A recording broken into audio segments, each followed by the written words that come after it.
Hello, I'm Mary Kurzweil with the Cattlefax Closing Bell. Today's Closing Bell is brought to you by Virbac. While cattle prices have generally been moving higher all year with fundamental support of tighter supply and strong demand, the recent push in the market has been a bit different. The futures have taken more leadership in the cattle markets since July, when cattle imports from Mexico were shut down again. It still is not clear when the border will reopen, but since July, the markets have been more aggressive in pricing in tighter cattle supplies ahead, particularly on the feeder cattle side.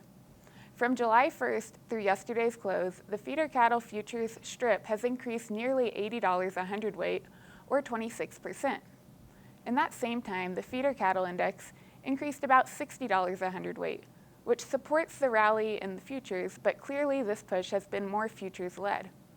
Momentum data would suggest that the move in feeder cattle futures has been extreme, with the strip at 114%, or 3 standard deviations above the long-run average levels as of yesterday.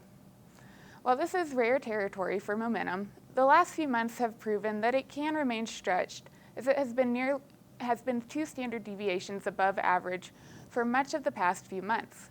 Still, history would tell us that the markets are overbought and unlikely to stay there or go higher at this point.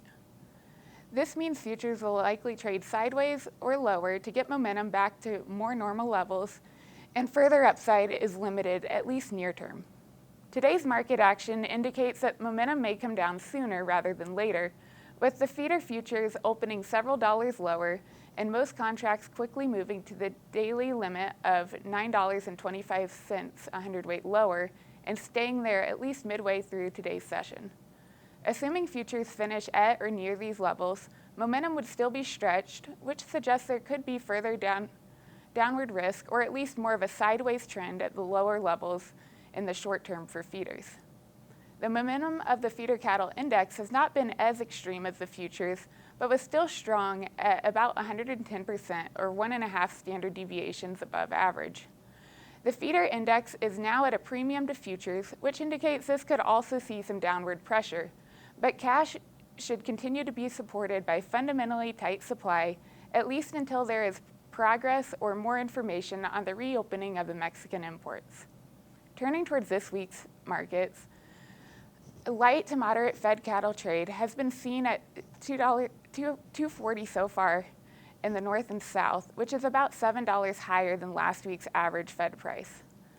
The cutout has been slower to move, with the choice cutout only up about $1 from Thursday to Thursday, but beef should see a push higher over the next month or so. Thanks for watching, and remember to visit CattleFax.com to become a member and receive the latest market news and analysis.